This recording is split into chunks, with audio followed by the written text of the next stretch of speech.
Well, it's Sunday morning here, and I'm not fully back yet to this reality, just waking up. Got some things in my mind. Sunrise coffee, the best. Port Townsend's own. And here we go.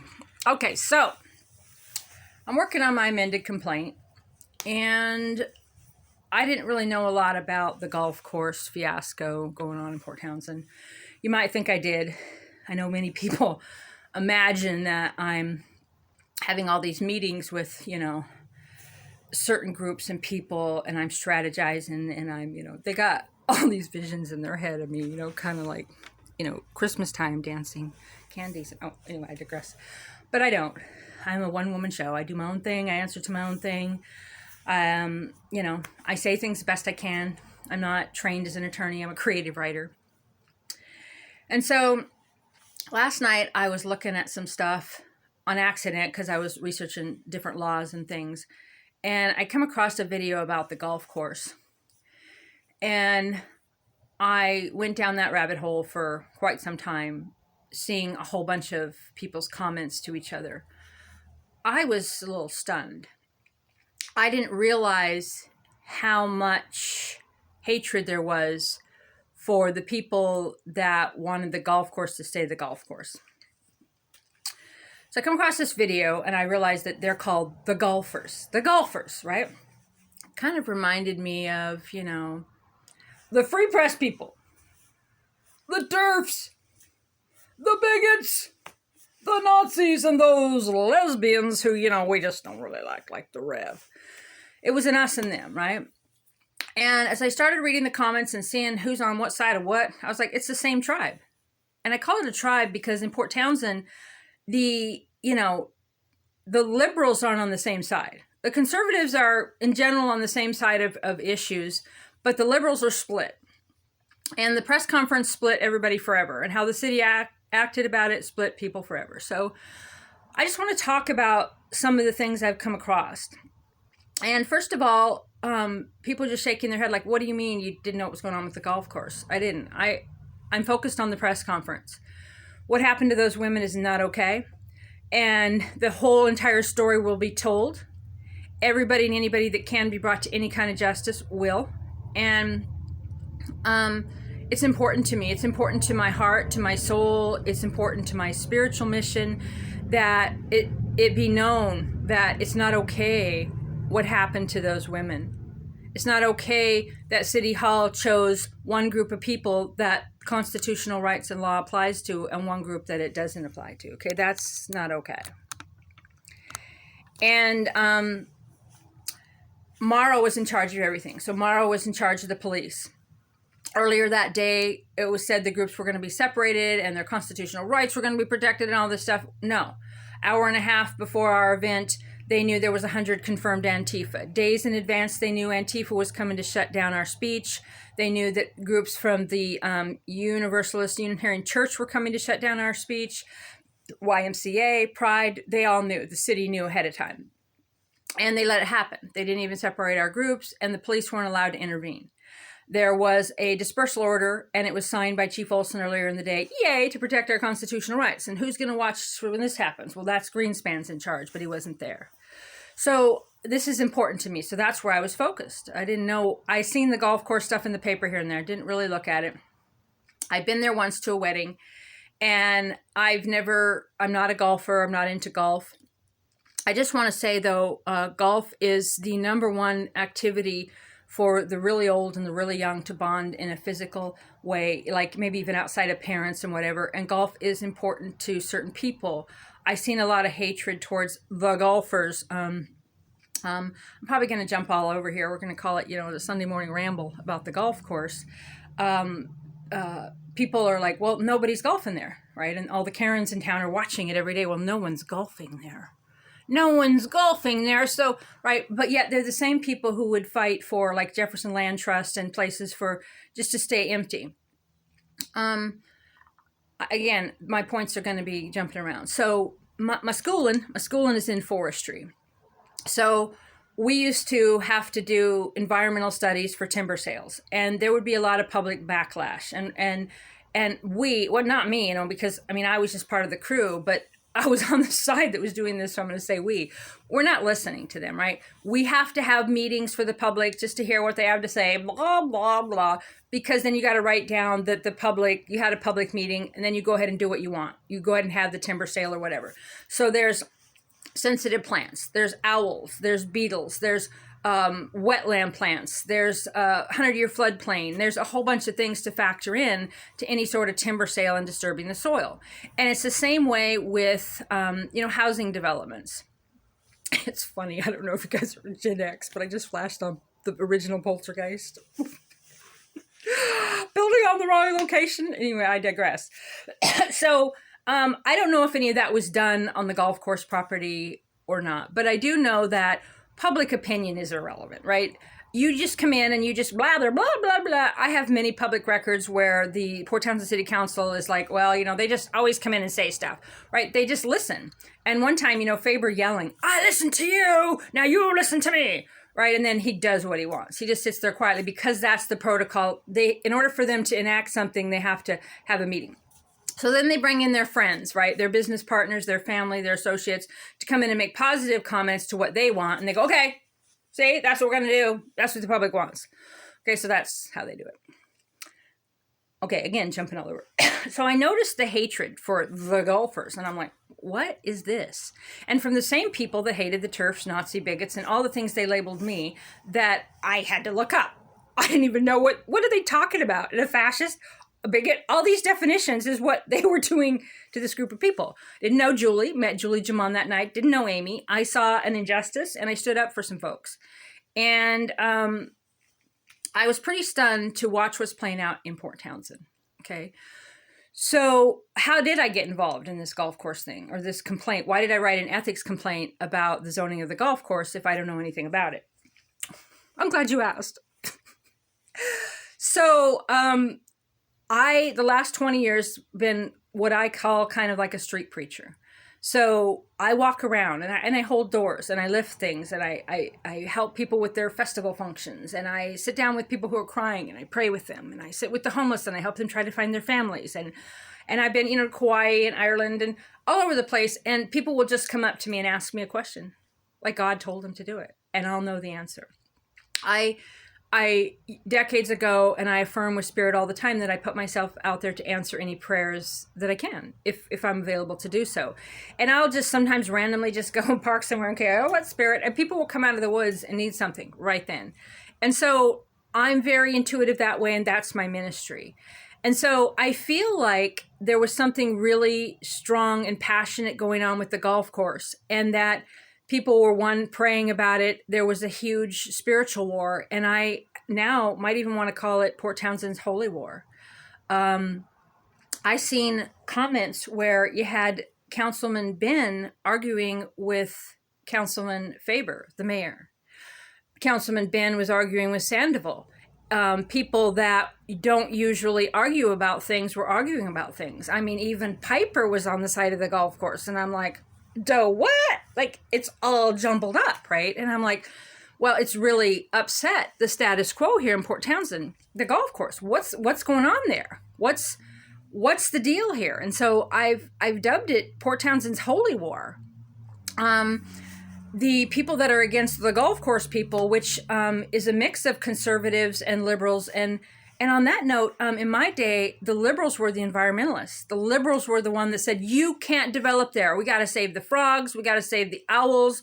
We got to save this certain type of grass. We got to save everything. And we will camp out in trees for months and years so that you don't cut the tree down. But here in Port Townsend, there's a tribe among the liberals that want develop. They call it urbanism. They might call it YIMBY, which is a Trojan horse, really, when you research it. And it really goes outside of any sort of sacred wetlands, any grasses, any sacred, anything on the land. And so then I come across articles, this one article that said how the golf course saved the prairie. Reading about it kind of just accidentally, because it was a golf course, these plants were allowed to flourish for like 100 years. And so you really got to study the habitat type in a unique way on the Kaitai Prairie in the golf course area because it was less disturbed. And also, even than the other Kaitai, because there wasn't homeless, like people weren't necessarily living there because it was a golf course and it was maintained whether there's enough golfers there for you or not.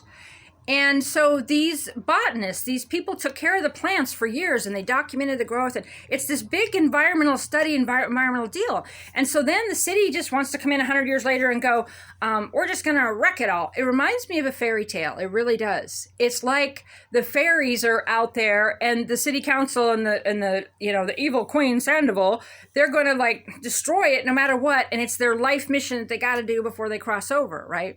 And so the whole town, like just massive amounts of people against the golf course, and Sandoval's like, well, they don't want change. Well, they do want change. They want, instead of just you guys running them over, they want the people to have a voice. They want you to look at things as a unique city, on a unique bay, in a unique county, in a unique state, instead of a global agenda of urbanism and healthier together and all these things that, and by the way, you know, that's the WHO, right? In the EU, look up healthier together. So to take this land that they had done all of this environmental work forever as a state and a federal project, and then one mayor, one small group of people destroy it forever. And so when you see so much that's against the golf course, you go, well, who pushed it through? Well, Mayor Faber did with Morrow, and then Sandoval, the puppet strings. So there's really only three main people. And then, of course, you do have, Libby Winstrom has a strong opinion. She has an emotional reaction of, I've never been there. I've lived there 30 years. Well, a lot of people haven't been there, but there's a lot of nature preserves around here that hasn't been there either. But for some reason, the golf course is sacred to a lot of people, and the habitat type is kind of the base of that. And over 100 years, right? So for Faber to be a small town mayor, to be a dictator over a habitat type of 100-year plain and a land that was donated for certain intentions, when you look back at all the deeds, there's something wrong. Okay, there's something wrong to me spiritually, because why? There's all kinds of other lands. Why did Faber want to develop that? Why did Faber, he's, well, I dare say he's a smart man. I mean, on some level, he must be smart enough, right? But yet he kept going on and on about the YMCA's across the street and the food banks across the street. Well, the YMCA property is on school district property that the city is managing, okay? It's not zoned commercial. It's not zoned recreational. It's not zoned for a permanent food bank or a permanent YMCA, okay? They rent space there. So to build a permanent housing development based on Faber's idea of what's across the street that's rented on something that's temporary, it makes no sense. All of these lead to Faber having another agenda, right? Which is his own personal agenda, which you'll see in the ethics complaint. But this video is about the Port Townsend Holy War, which is the golf course. The hatred that was at the golfers, I was like, holy crap, like I said, I'm not into golf, and I probably wouldn't have a lot in common with a lot of people that do golf. But it became spiritual. So like I said, I wasn't watching it or anything. And then I saw a letter to the editor, because I'm looking at everything to do with the press conference. And hold on a second here. A little bit more of a Sunrise Coffee. No, it's not an ad. I'm not paid to promote. Anyway, I seen a letter to the editor titled something like, it was from Faber, like the mayor agrees with George Bush or something. And I was like, what is this? Like George Bush is evil. What the heck? Turns out there's a local guy named George Bush. And Faber was being horrible. Well, I'm this, and I didn't say that, and I didn't say this. He acts like a tyrant 5-year-old. And I was saying that, we shouldn't build it. I was saying Olympic Housing Trust should build it, because, I don't know those people. But yet, the president's his partner in other business, and I can maybe get him on city council if I recuse. But I digress. So I saw that. And believe me, don't believe me, like I said, whatever. But I read that, and the words Olympic Housing Trust glowed and jumped out at me, and I had a vision. I saw case law. I saw the ethics complaint. I saw a whole bunch of stuff that I needed to do, and I was like, what? So I researched it, and I went, okay. So I feel like that was a vision from Spirit, that there needed to be something said about the golf course. Just, something, And so I followed my vision. And what I researched was right. So I wrote it in a day and a half. And then I waited a day for the city council vote on Theodore Howard because, oh my God, right? I never even heard of this Theodore Howard person. I never heard of any of these names. And so then on July 15th, I put the ethics complaint in, and it took on a life of its own. Spirit did that. In Port Townsend, I've been here since 2012. I've filed like 10, 20 complaints, criminal complaints or more with real facts, the real goods. And they'll go, we don't like her, so it's not true. Oh, these people are in danger. Oh, well, right, because they're politics and they're not people. So the fact that the paper reported on it, the fact that anybody listened to it at all was like, God. And so there's something here. There's something here in Port Townsend that needs healed around the golf course. And so for me, as I look at it deeper, it's something spiritually connected to the land. And I feel like the land called me. And I obviously don't care who laughs at me, because you laugh at me no matter what I do. You hate on me no matter what I do. I don't have a political party. I've never voted. Yes, I love Trump because Trump is anti-corruption, anti-war. Trump introduced something really close to my heart, which is the right to try. I've been in alternative medicine for decades. I've helped thousands of people cure themselves when they were told to go home to die. Trump is about individual sovereign rights, state rights. That's what I'm about. I'm not about agreeing with everything Trump says. No politician is my God and shouldn't be yours. Trump is giving the power back to the people. I've fought corruption for decades, and everything that he's fighting in the courts, I tear up because it's just so wonderful to see it in a big arena when I've been dealing with it at every court level my entire life and gave everything I knew for my life to be it. So I spoke out about the golf course, and the complaint got a life of its own. And the city waited a month or two, and then they shut the complaint down. Now, Faber likes to lie and say, well, we didn't do it. Well, yeah, because they didn't shut the Libby Winstrom down. They had the laws in place. It was well established. They shut it down. People are like, well, we want it to be done fast. What would be the motive? Well, the motive was to make sure that Healthier Together got in place, which is, I think, falling apart, and to make sure that the golf course thing went to this other level, because they didn't want any eyes on it. So they just shut me down. Well, I'm not shut downable.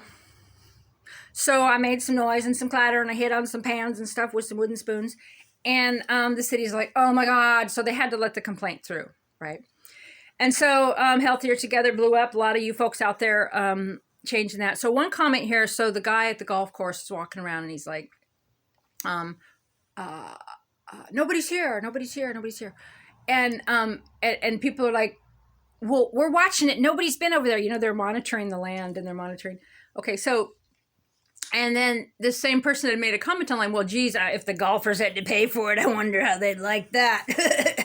And it just struck me, right? Because that's what they wanted with the pool. They wanted the entire county and the tribe of the liberals that didn't agree with them. They wanted the entire county to pay for a new pool, for the YMCA, where they're not welcome, for Jefferson Healthcare, who, forced the what on us, right? All of these big entities that were involved in oppressing the people, they wanted to be in charge of that land, and they didn't want to pay for it.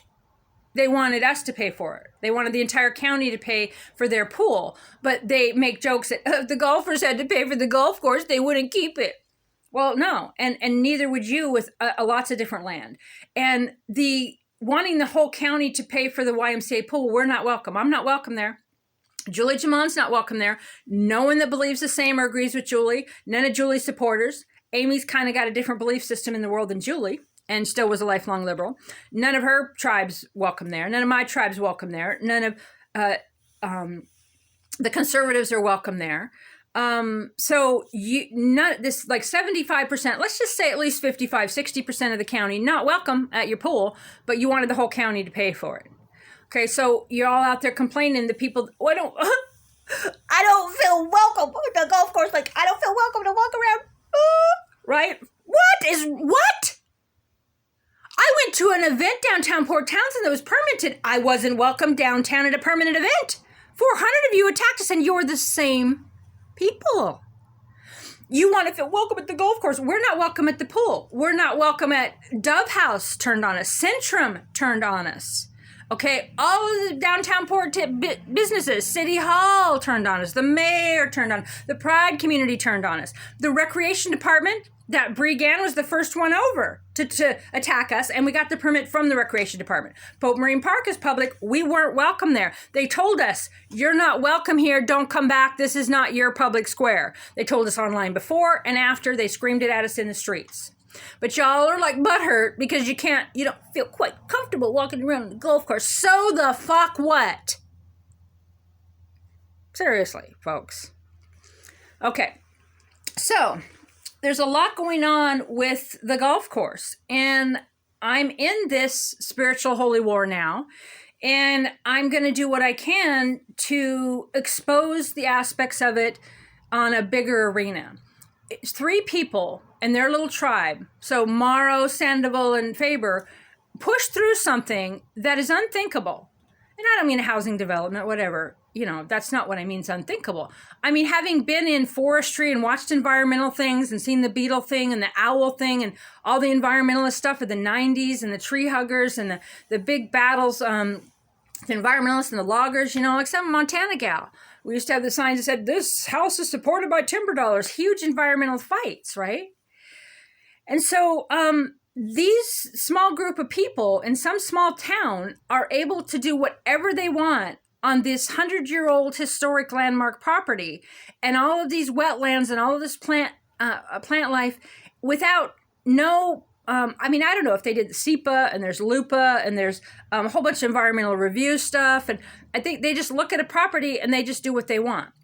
So then they're like, well, it's not going to be for 20 years. Like it isn't going to be for 10. Like it is. Well, you know what? But the first thing that they put on there was a permanent building for the recyclery, right? That's 2024 permanent, right? 400 nonprofits in Port Townsend. Why that one gets a building? Well, they're important. Well, so are the others. I'm going to just jump over a little bit. It's important for you to know that the KPTZ building, it's up for rent. When they put in the paper and said that they wanted a complimentary tenant, they want someone who agrees with their hive mind tribe. They want someone who compliments the Dove House, the YMCA. The people they named were the same ones that attacked us. They're the same tribe. Yet at the same time, they're like, we're into diversity and inclusion and different beliefs and different philosophies. They're not at all. It's only them, their tribe, which isn't, like I said, is only about a part of the liberals. It's a small group of people that are in charge of Port Townsend. That KPTZ building should be at least to a conservative group for diversity. They should have like a conservative cafe. You got the Mest, you got the Recovery Cafe, you got that other place up in somewhere else in Uptown. You got all these places for this same hive mind, but the rest of us have nowhere to go. And I'm not saying I'm a conservative cafe I probably wouldn't go to. But those folks, they need a place too. They're human beings. You guys dehumanized all of us in favor of what you believe.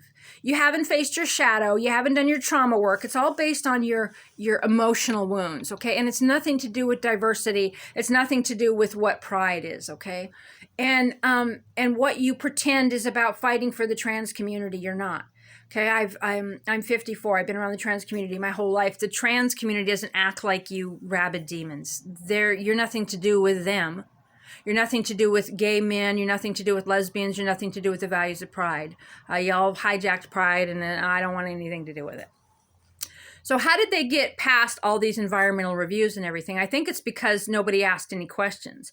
I don't know if y'all know, but if you have like a 34-acre piece or a 54-acre piece of property in town, and you rezone 2 acres, 5 acres, 10 acres, that's called a spot zone. And spot zoning is, legislative action, and it's illegal. And, if you research it. I don't think that Faber did any research at all. Faber wanted what Faber wanted. And he knew it was against the law. So, because when you Google any of it, you see massive amounts of information and articles. Goodness sakes.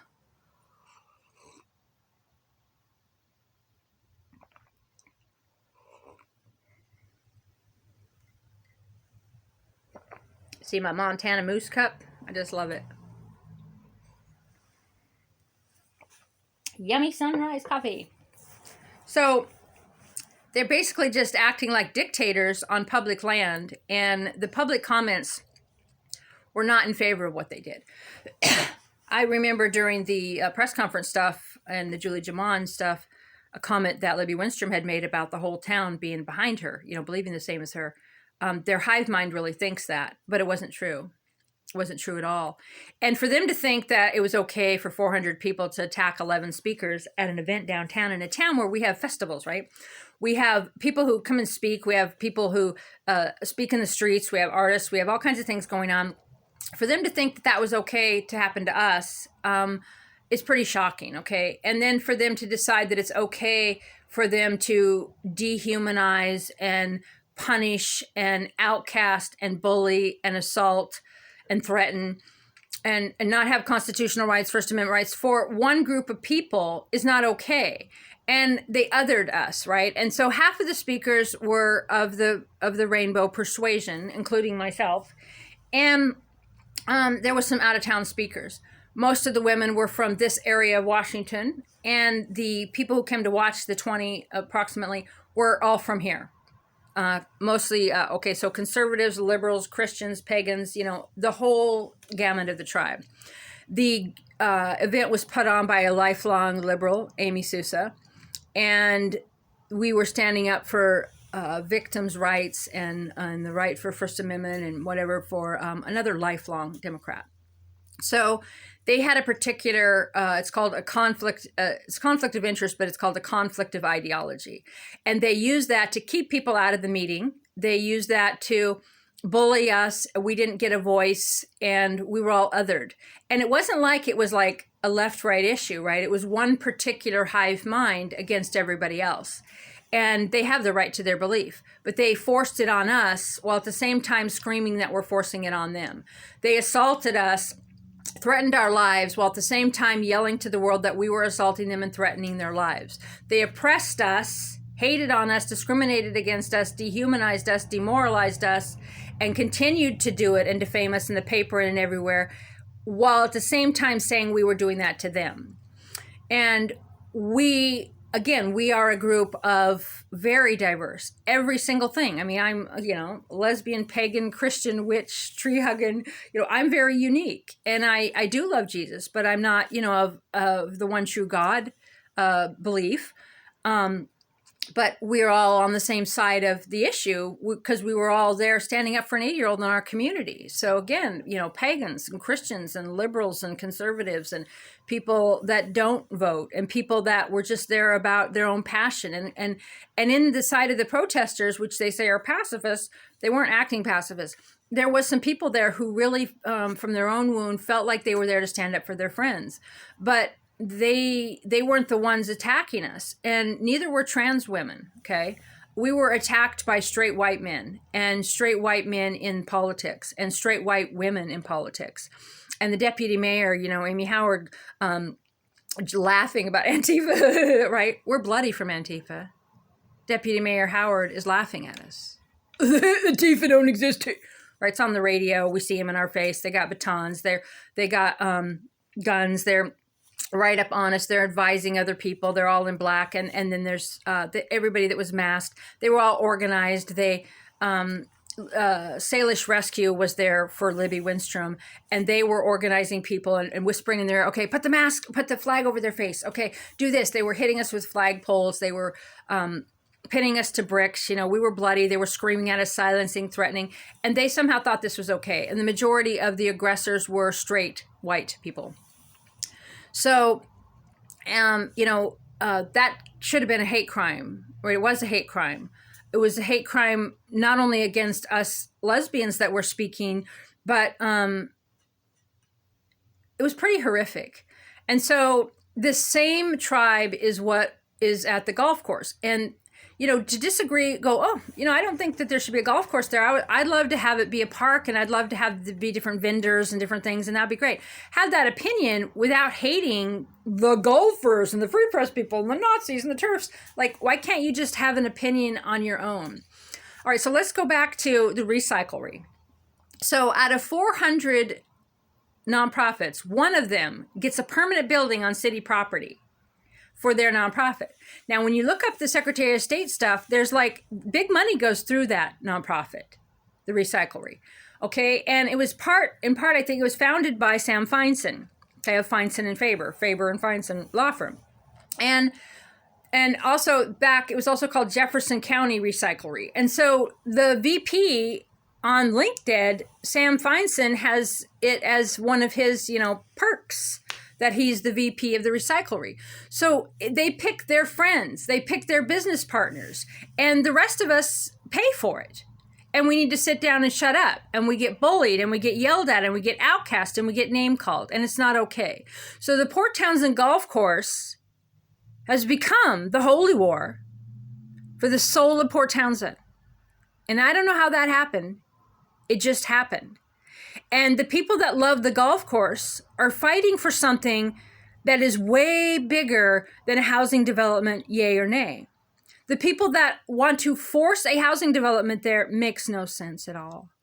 Okay, so Faber, he has investment property close. He lives close, all right? He wants his world to be his world. But once there's houses there, it's no longer city property. Oh, yeah, it is. The city owns the affordable housing. Took out the word affordable, right? And I guess the builders don't even build affordable like this other company of whatever. I don't even know.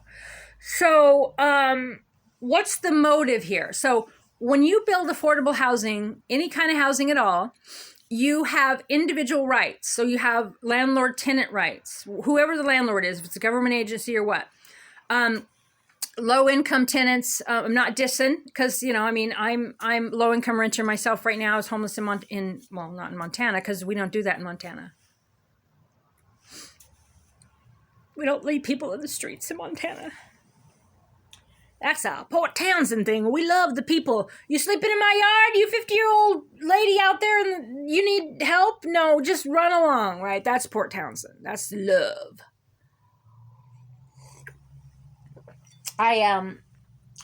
For some reason so I don't remember what I was saying. Okay, affordable housing. So in general, and I had a real estate company for 20 years. Low income people, they don't own the place. So it's like, they don't really necessarily care. They don't keep it up or they can't, or they have mental health issues or physical issues and they can't keep it up. They'll come outside to smoke. They'll, there's a different kind of a lifestyle. I love it. I love the redneck hillbilly lifestyle, but it's not really appropriate for the golf course. So they're clashing, just like they did with the homeless center downtown Port Townsend. Everybody come out and you have all these tourists and then you have the homeless come out. And nothing wrong with the homeless. Like I said, I was one of them.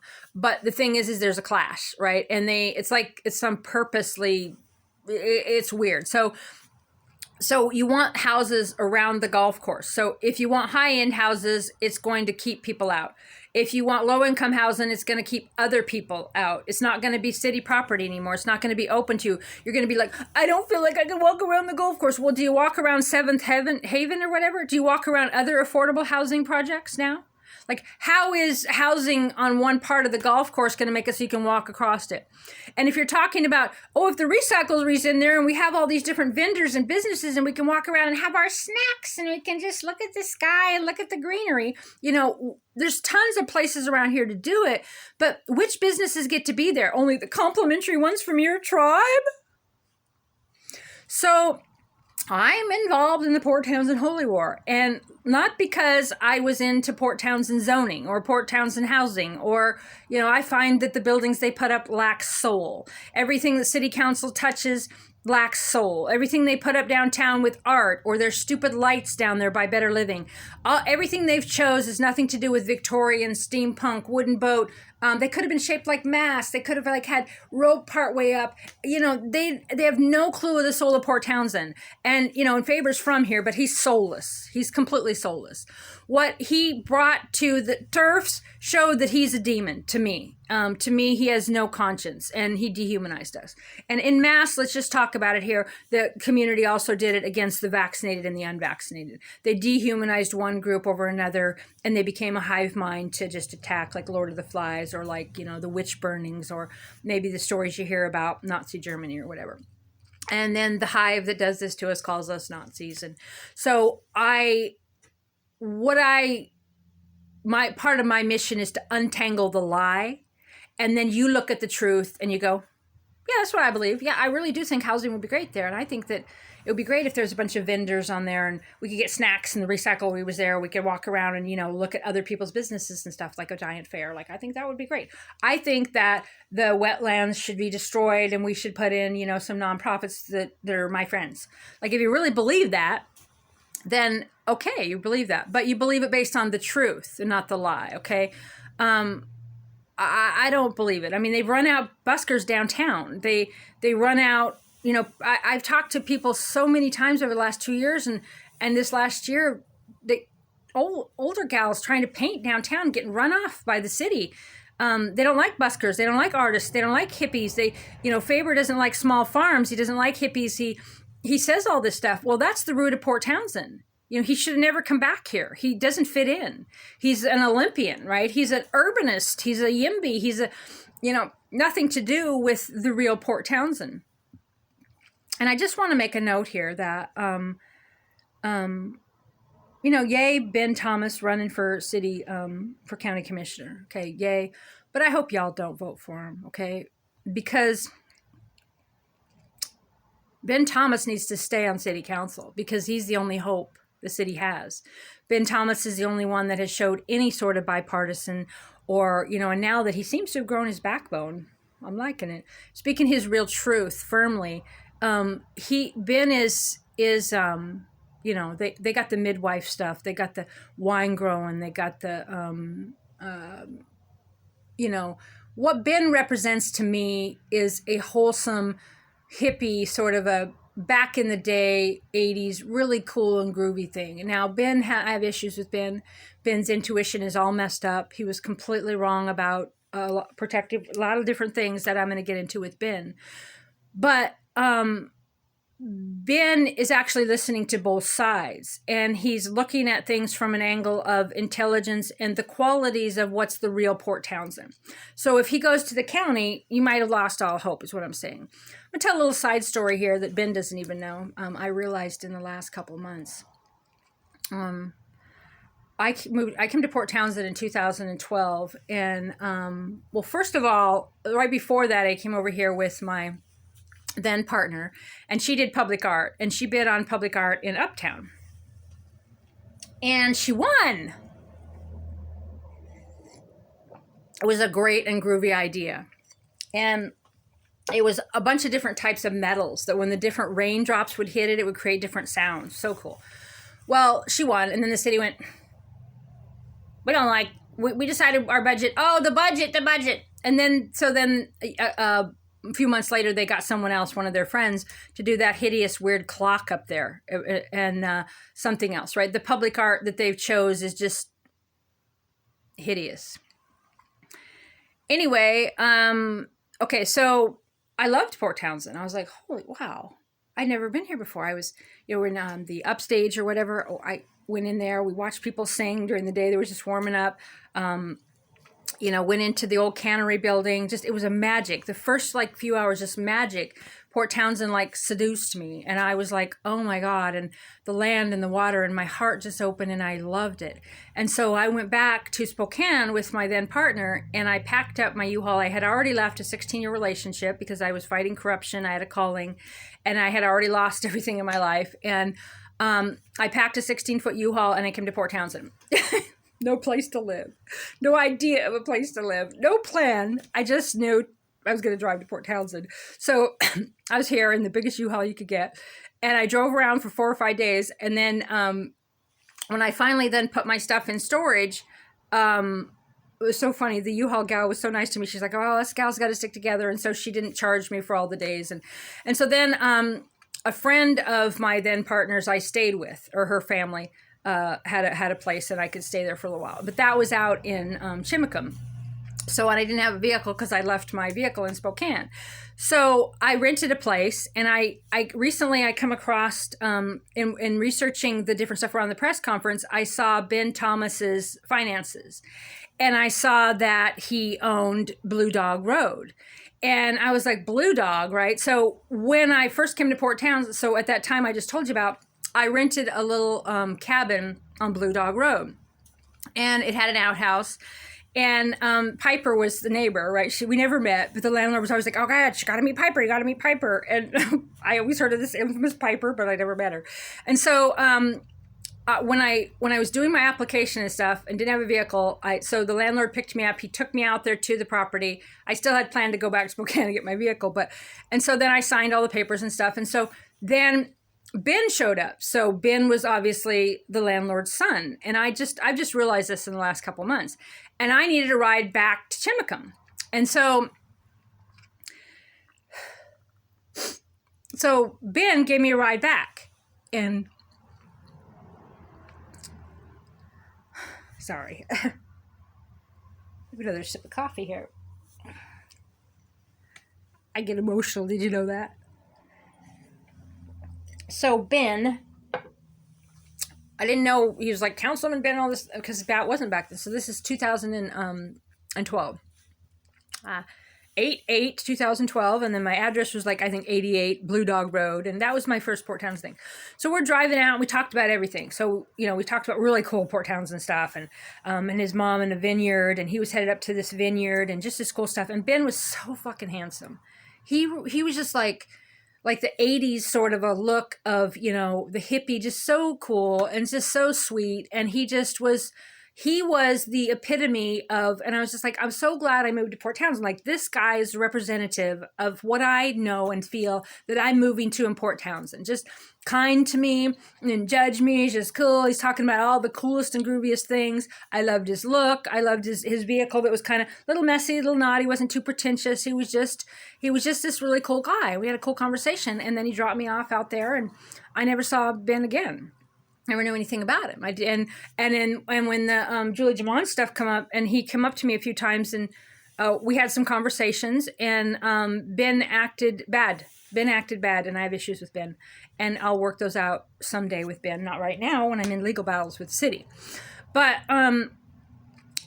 Ben was one of the very first people I met in Port Townsend, and I didn't even know that. I didn't remember that. I didn't put that together until I saw his Blue Dog Road, and I'm like, Blue Dog Road. Anyway, I digress. But then it was like some sort of a junkyard dog fighting for the rights of the golf course, right? So on the Port Townsend free speech page, he's on this person's page, and he's battling with Sandoval, and he's battling with Faber, and he's battling to stand up for the voice of the golfers, the free press people, perhaps the Nazis and the bigots and the turfs.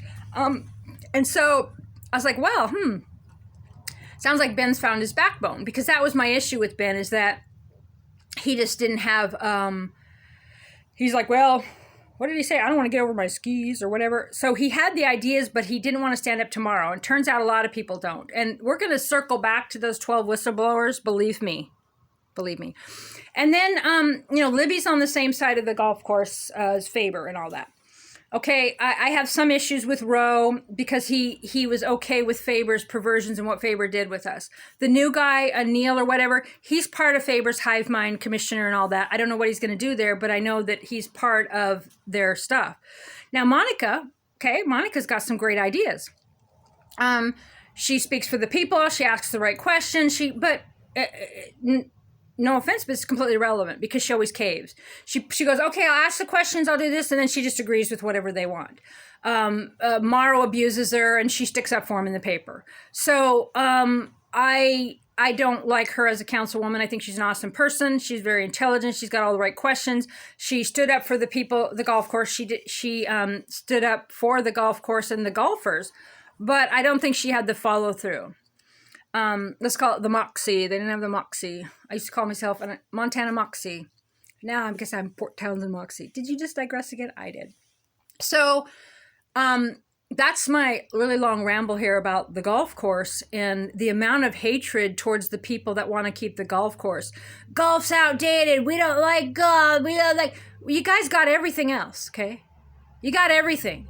You got downtown, you got the festivals, you've got the wooden boats, you got your Sailor's Rescue, you got your all of your coffee shops and all of your book places and all of your swimming places, and you can't let them have one fucking place?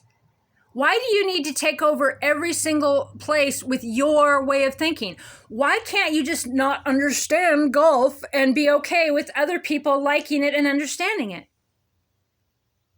And I'm here for real DEI, real diversity, real equity, real inclusion, humanizing people, individual sovereign rights and not group rights.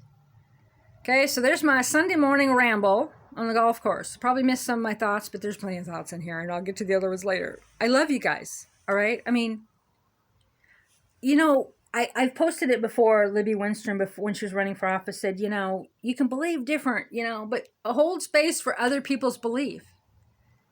It was beautiful. It was before she got demonized in the city council, but hold space for other people's beliefs. I don't have to believe like you. I'm not into golf. I'm not into evangelistic Christians. I'm not into the values of the most of the conservatives in Port Townsend. But I love them, and I love you. And they have a right to exist. They have a right to have a coffee shop. They have a right to have an event downtown. They have a right to equality, diversity, and inclusion.